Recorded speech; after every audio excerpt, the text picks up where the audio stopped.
Welcome to day 23 of the Purpose-Driven Church for Unificationists. Today we're going to start on chapter 7, Organizing Around Your Purposes. This is pretty cool. So he's talking about two influential preachers of the 18th century, George Whitefield and John Wesley.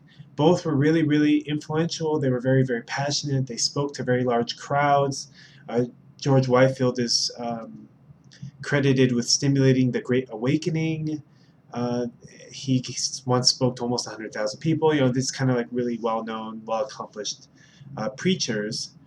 But he talks about how almost nobody knows who George Whitefield is. I think I've heard his name before, but yeah, I really don't know who he is either.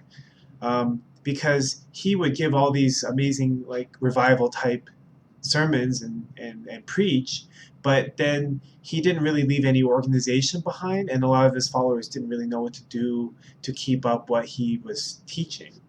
John Wesley is a name that is very, very common, and a lot of people know who John Wesley is, or at least they've heard his name. He was really into structure and organization, and his organization eventually became known as the Methodist Church, and is still around today. So the point of this story is that organization is very important. Organization is structure. If you want your vision to take hold and to be a long-term lasting vision. Rick Warren says, for any renewal to last in the church, there must be structure to nurture and support it. It is not enough to merely define a purpose statement and communicate it. You must also organize around your church, around your purposes. So this kind of goes back to what he was saying before about how you have to structure your whole church to support your purposes. You can't just have a purpose, but then the structure of your church doesn't actually support that purpose. It would be like me in my life saying, well, I want to save $100 a month because I want to put that towards starting a business or something like that. But then in reality, I don't put any measures in place to make sure I save $100 a month. And then at the end of the month, I just check to see if I saved $100. And then, frankly, probably you didn't.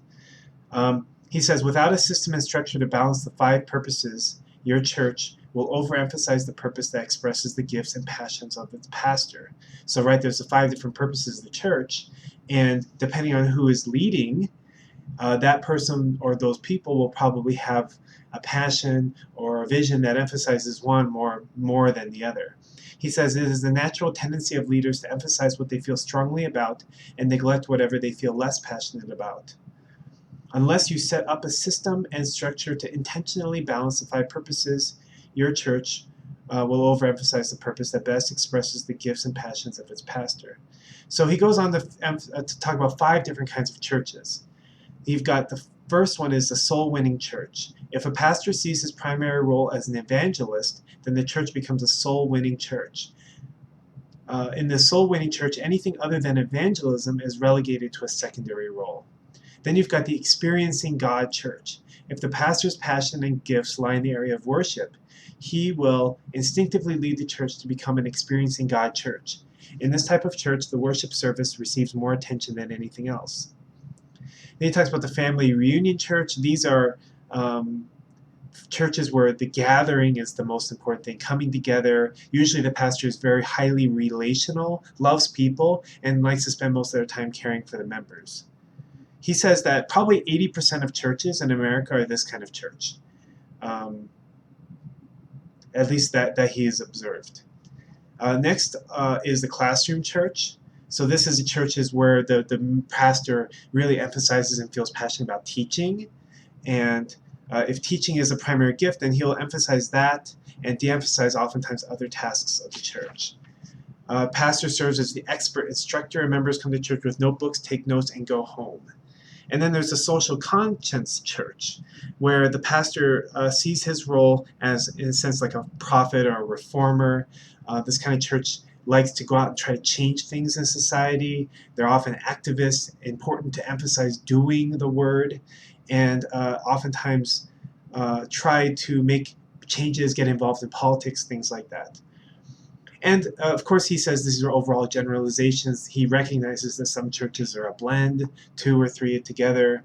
But the point is that unless there is an intentional effort made to balance out all the purposes of the church, because all of these aspects, as you look at them, they're all important. They're all things that I would like to see happen, like in my church, for example. I'd like to have a balance of all five of those things.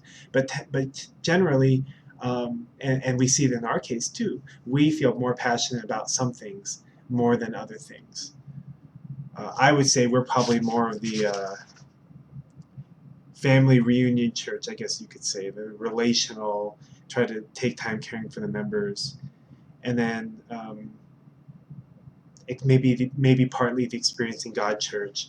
But we want to also have the soul winning aspect. We also want to have the classroom aspect. We also want to have the social conscience aspect. But without a system in place to make that happen, it just, I mean, we will emphasize what we feel passionate about, more or less. So he's saying that another drawback of not having a system is that when you look at these different kinds of churches, the members of these churches will assume, or they will consider, that their church is the most spiritual type of church. And it's natural that we want to be a part of a church that affirms what we feel to be important. But in reality, all of these things are important. And so it's important to have a system that balances them. One last point he makes that I want to bring is that he talks about conflict.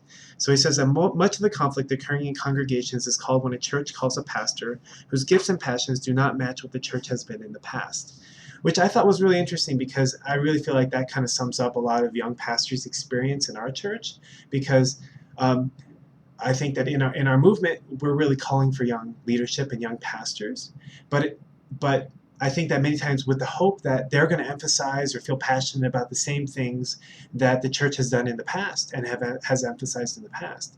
But in reality, most young leaderships, at least the ones that I see and the ones that I know and the way we have a different priorities. We have different passions. And as much as we may want to support those other things that were maybe the dominant trait in our movement before, but our passion is different. So there's kind of a natural recipe for some conflict there, but I believe nothing that can't be overcome. But I think that's an interesting point that he talked about. All right, well, thanks a lot. See you tomorrow.